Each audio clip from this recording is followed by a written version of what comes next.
TramStopDan is a Reddit user who recently posted something that's gaining a lot of attention all over the internet.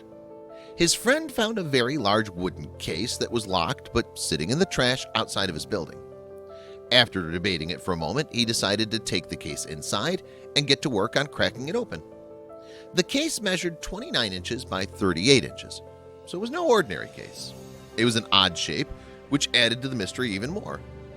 Once he opened the case, he realized that the contents inside were something like he'd never seen before.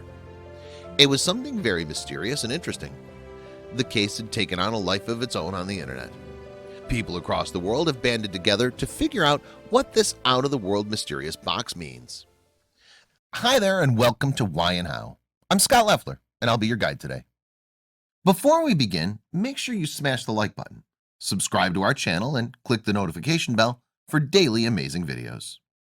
The case was an old handmade wooden case full of drawings, schematics, quotes, maps, and personal items.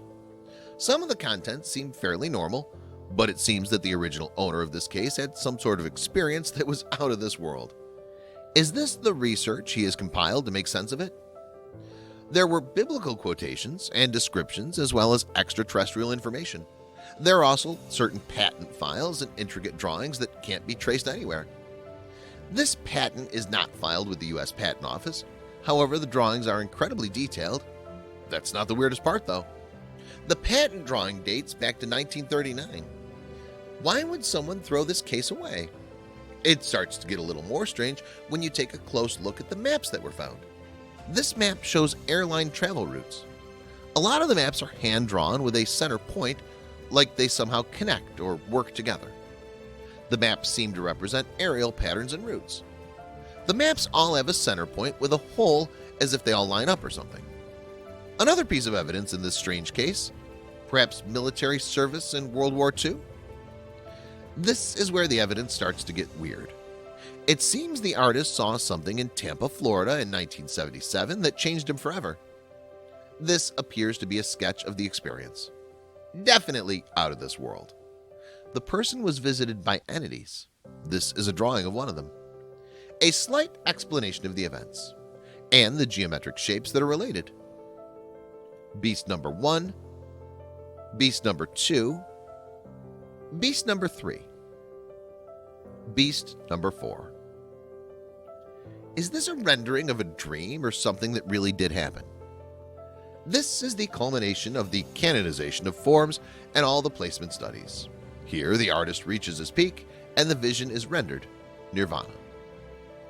The images seem to mix biblical and extraterrestrial visions and stories. The details with this drawing incorporate some of the patent drawings that were in this case. It seems that these are newer train wheels derived from the train he saw and drew earlier. Can you make anything out of this? What are your thoughts? I have no idea what to think of this. It seems too elaborate to be just a dream or a drug-induced vision. I'm not saying that the guy had an extraterrestrial experience in Tampa, Florida, but this is an odd circumstance. Internet sleuths are digging at the facts right now, trying to piece this puzzle together. Either way, the original owner of this case was a very interesting person with some very interesting drawings. He may just know something that we don't, and it could be contained in this mysterious box. Can you figure it out? Let us know in the comments.